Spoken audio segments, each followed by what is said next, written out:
thank you to Shirokoi for your support on Patreon. A light chill hung in the air, the sun dipping low in the horizon. Cole's feet wobbled unsteadily against the cold cobblestone as he scanned the market plaza through hazy eyes. His senses felt heavy with exhaustion, but he was never one for healthy decisions. He could rest after finding Hamish. Shouldn't be too difficult. Few people were still around after the battle in the streets. Cole perked up as he spotted the older hyena resting by the fountain in the market plaza. Hamish looked up, unsurprised to see him. Cole hesitated for a moment. There he is. Hey. Cole felt Hamish glance over his wounds with a hint of worry. Glad to see you're out and about again. How are you feeling? Like shit. But, alive. That's something. An awkward air hung between them. After a moment, Cole quietly scooted over to sit next to Hamish on the fountain's edge. Hey, thanks again for saving me. And, sorry for being a brat and whatnot these past few days. Years, basically all the time. A small laugh rumbled from Hamish's throat. There's no need to apologize. It's all part of raising a kid, I suppose. Cole paused. Maybe. But I've been kind of an awful son. And you didn't really deserve any of it. He hung his head low. So, sorry. Again. Hamish chuckled and reached down to pat his head. There was a moment of surprise on his face when Cole didn't shake him off. You did well in that fight today. Good tactics. Quick on your feet, using what you had on hand. Of course, ideally, I would have preferred that you had gotten out unharmed, but you're alive. Hamish flashed a warm smile. I'm proud of you. Cole felt his chest flutter for a moment before he puffed out his cheeks indignantly.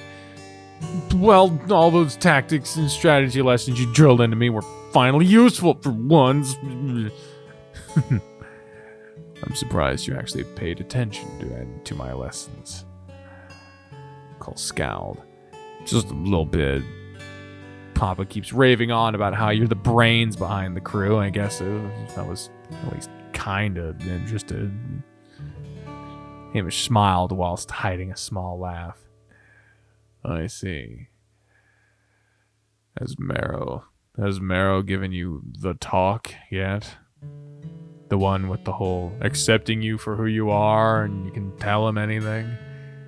I figured you were the one to put him up to it. It was only like 10% of the talk. Papa spent the other 90% rambling on about how you were working your ass off and I should be nicer to you. Of course he did.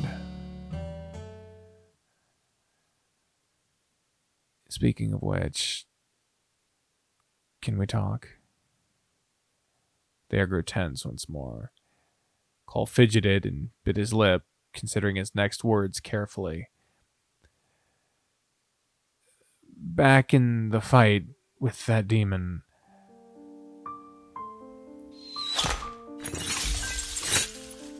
that was Hail of Thorns.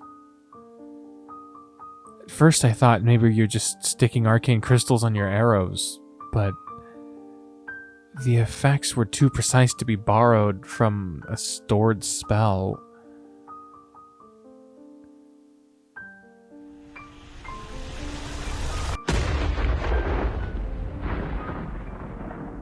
Using Longstrider to kick and launch her across the street was a clever trick too. Cole watched the older hyena closely. Hamish's expression was strained, but was kept carefully calm. You're a spell-casting ranger, aren't you? Yes. Since when? A long time ago. Maybe a year or so after I met your father. Does Papa know? No. Irritation clawed at the back of Cole's chest.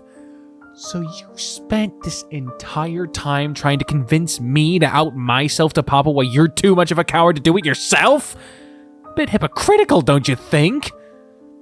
The soft warmth on Hamish's face disappeared as he peered down at his hands with a hint of guilt. Maybe a little, yes. He looked up at Cole with pleading eyes. Out of the two of us, Marrow's the least likely to be hurt by you.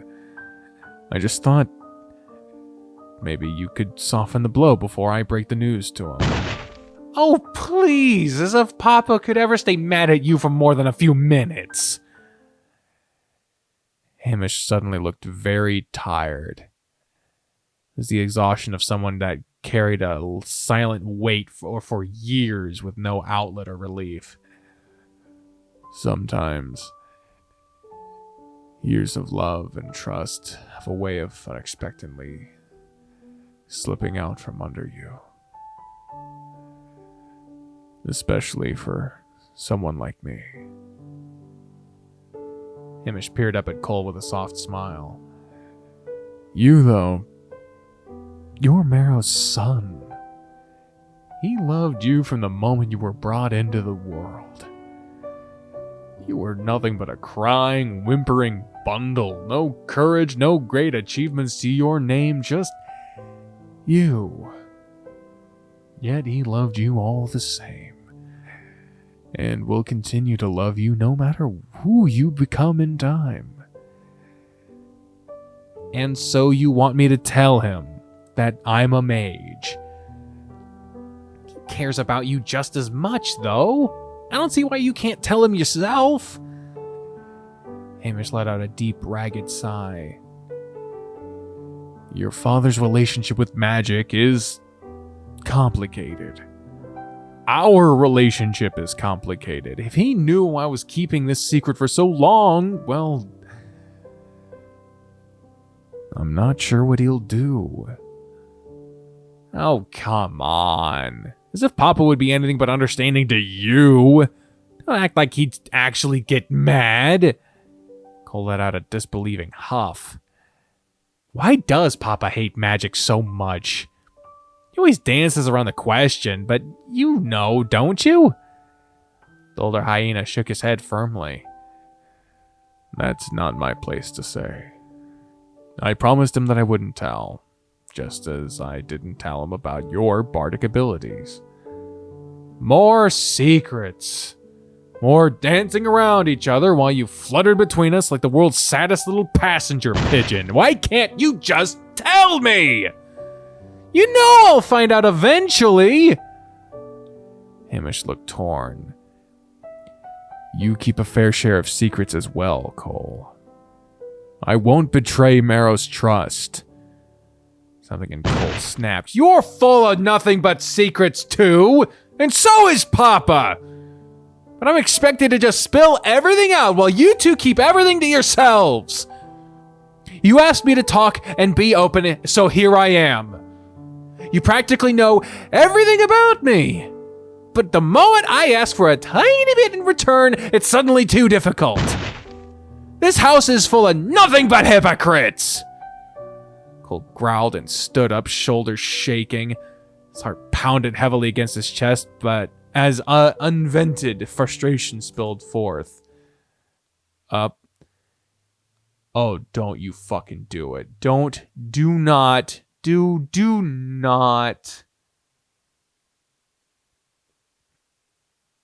I swear to God. Okay. I'm not.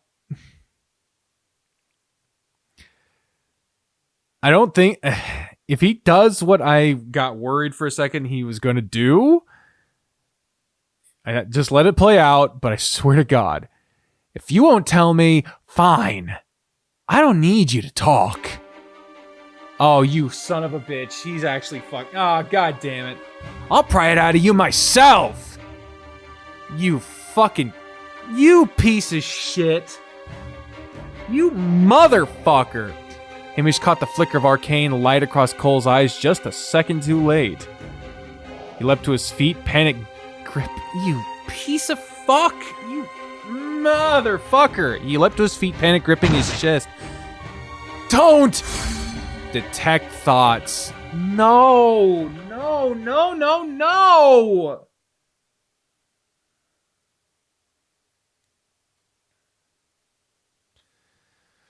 Oh. Family. To this day, I'm not sure if I completely understand what that word truly means. Everyone just seems to know, as though it comes naturally to them. How? How can they be so sure? I can't understand. Days and weeks and years go by, and the same question claws at the back of my mind. Am I doing this right?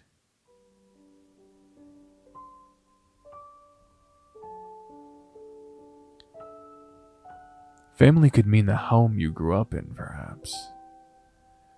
Mine was nothing too spectacular. A modest house near the forest where birds sang and the trees whistled in the wind. It wasn't fancy or impressive in any regard, but it was comfortable. Despite all that's happened, I can't help but think back on that little house in the woods with a bit of fondness. Oh.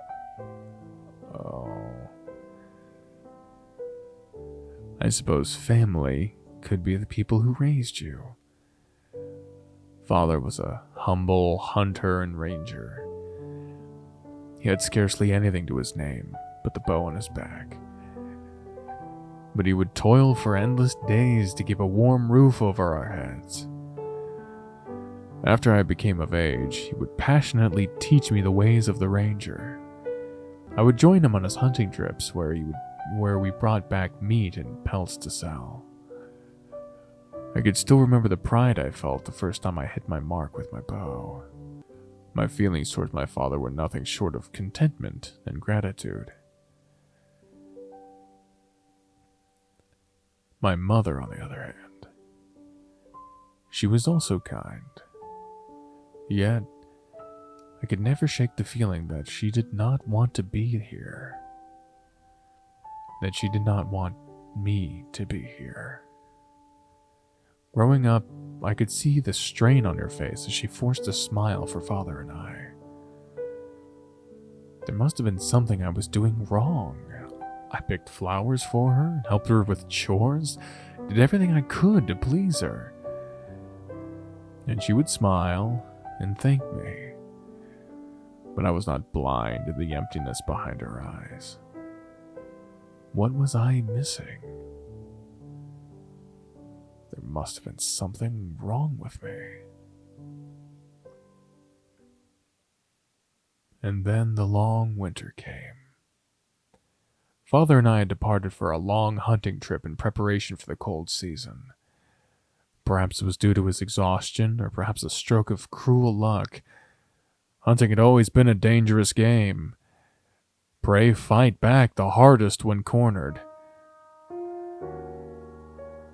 Oh no. When Father fell, I cried for what felt like an eternity. I cried and cried and cried until my lungs burned and my chest ached. The tears would not stop falling, and even as I struggled to bury him in the cold winter soil, what was I supposed to tell Mother? Family. It's a strong word, yet it falls apart too quickly.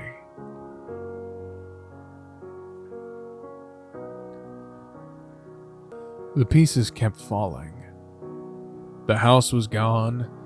Only ashes and rubble remained where it once stood. Fear and turmoil were the only things I felt as I searched the debris. There was nothing to come home to. But Mother was always a careful woman. She must have survived. She must have. I felt a bit of relief when I discovered faint traces of someone leaving the collapsed house before it burned to the ground. Then came the dread. Was Mother okay? Did she even know about Father's death? The next few months were a blur as I desperately searched for her in every place I could think of.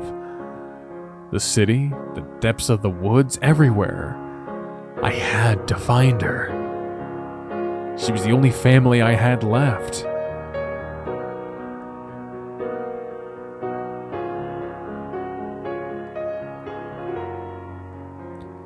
It took months of searching through the scattered clues and traces. It was as though Mother actively did not want to be found. But that couldn't be true, could it? We were still family after all. But then came the day I finally found her, and dread gave way to confusion and heartache.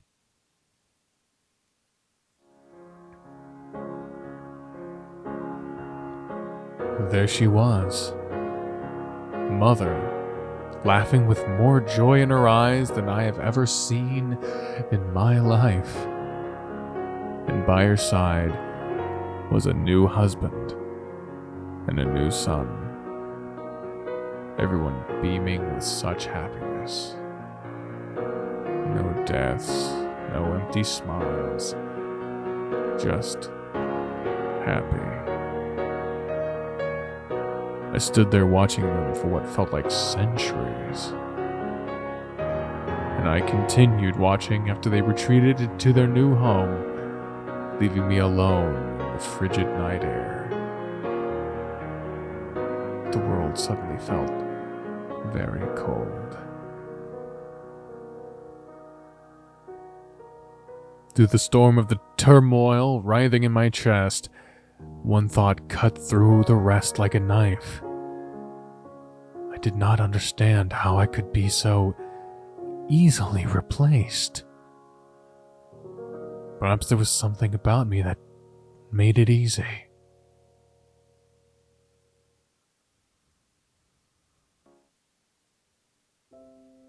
Strange then that a few days later I would meet the love of my life while I was busy stuffing rocks into my pockets. I had thought I was alone at the lakeside beach. My eyelids were sore and my mind was cloudy from my ceaseless sobbing fits. You could hardly blame me for not noticing his approach. "What are you doing?" "Hey, get the fucking... What the... Whoa. Holy... Well, that is a fucking vision. That makes a fucking family resemblance way clearer. I froze. The other man froze as well, his eyes darting between me, the sagging rocks in my pockets, and the dark lake water beside me. "What are you doing?" He repeated the question, knowing exactly what I was doing. I blinked the tears out of my ragged eyes and stared up at him blankly. Well...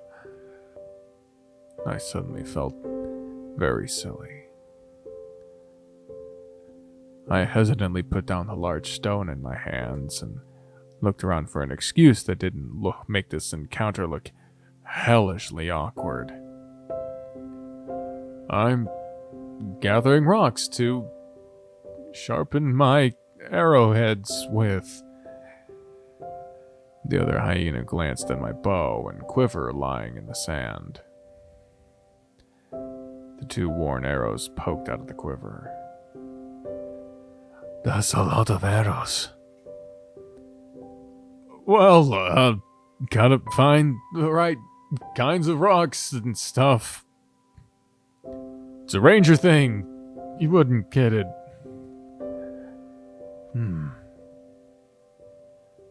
The other hyena continued staring, looking wholly unconvinced.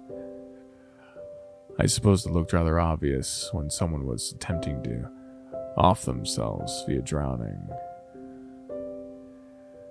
The awkward silence hung in the air as the two of us stood at a standstill, desperately thinking of something to say. I noticed a large bag hanging over his shoulder. What's that you've got there? Oh boy, he's even got his own shuddering. Oh, this? He even calls his father Papa. So that's a nice little through line. Papa made me come out and measure the flow of the lake using these funky hurricane instruments. Fucking. The old git told me to not come home till it was done. Sounds like an easy job. The other hyena huffed indignantly. Yeah, well, I ain't got the brains for this kind of thing. All that complicated magic-y shite goes way over my head. That old fuck probably gave me this job just to spite me. An idea suddenly clicked in the well-dressed hyena's head. He flashed me a toothy grin. Hey, you got some time to help a guy out? I could use some extra hands on this job. It's not too hard, just gotta float these crystal thingies around the lake's perimeter. I'll treat you to dinner for your hard work, I imagine. You look like you could use some food in your belly. Ah, for fuck's sake, belly. I glanced down. I guess I haven't eaten in a while. My arms had grown unsightingly thin. My coat hung loose over my gaunt body. I guess I don't have anything better to do. Sure. Hey, thanks, buddy. I'll make it worth your while. And so I spent the rest of my evening strolling through the lake with this stranger in tow. It probably would have been quicker if he had split up and took separate paths around the lake, but he insisted on sticking close to me. The well-dressed hyena spent the entire time chattering away to fill the silence while I quietly nodded along. Whenever he wasn't looking, I'd secretly toss another rock out of my pocket and he'd politely pretend not to notice. By the time we were done, the sun was already settling below the horizon. For the first time in months, the raw sting around my eyes from nonstop crying had softened. The well-dressed hyena dusted himself off and slung his now empty bag over his shoulder with a triumphant grin. And done. Papa should have nothing to complain about. So, how about that dinner, eh? He gave me such an incredibly cheesy wink that I wasn't sure whether to laugh or groan. Instead, I handed him the last of his arcane instruments and politely shook my head. Thanks, but you don't have to. You've done more than enough already. Oh, but I insist! What kind of person would I be if I didn't compensate a guy for his hard work? A flash of worry flickered briefly across his grinning face. You got any plans tonight? Got a place to stay? I stared at him blankly for several moments before shaking my head. No, not really. He shot me a sympathetic smile and patted my shoulder. That's rough, man. You looking for work or anything? If you're interested, My family's been looking for a new worker after I scared off a bunch of my old ones. You're welcome to stay with us until you get back on your feet.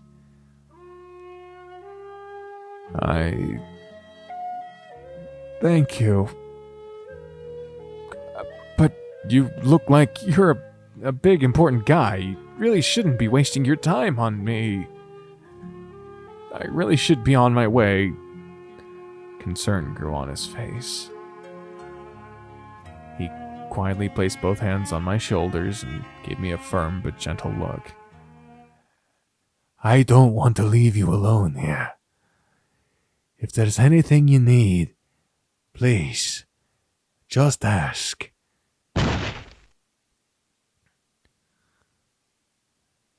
In that moment, something broke in me. My breath hitched and tears began swelling at the edge of my vision. Utterly failing to hold myself together, I hung my head low as the floodgates broke. I think I'd like that. Thank you. You didn't have to. He smiled and gingerly patted my head. It's okay. You're okay here. I continued to bawl into my hand in front of him, my face a complete mess. I tried and failed to steady my breath. This was utterly embarrassing. I tried to speak and thank him, but my mess of jumbled words spilled out. We haven't even introduced ourselves. Yeah, my name is Hamish. Thank you. He let out a deep, jovial laugh. I felt him reach down and pluck out one last stone hanging in my pocket. With a huff, he tossed it as hard as he could into the lake with a sharp splash. Nice to meet you, Hamish. You can call me Merrick. Merrick? Merrick! Sorry. Glad I ran into you today. Yeah, thank you. I think I want to stick around just a little longer. In the many years after our first meeting, I had found a new family in Merrick. There was no emptiness behind his eyes when he smiled, only genuine joy. I'd finally found someone who wanted me to stay. But in spite of all of his kindness and love, one thought stuck in the back of my mind, I imagine, like a foul parasite. It was a fear that I never quite managed to shake, haunting me at all moments of our lives together. How long will it be until I'm replaced once more?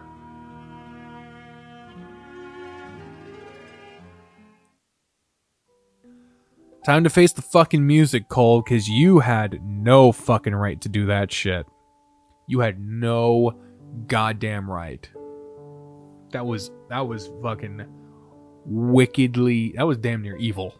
Cole awoke with a start, the memories rushing from his mind as he resurfaced from the depths.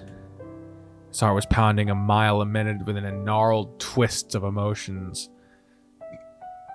Cutting through all of them like a knife was the sharp stab of regret. He shakingly sat up and looked around. Hamish was nowhere to be found.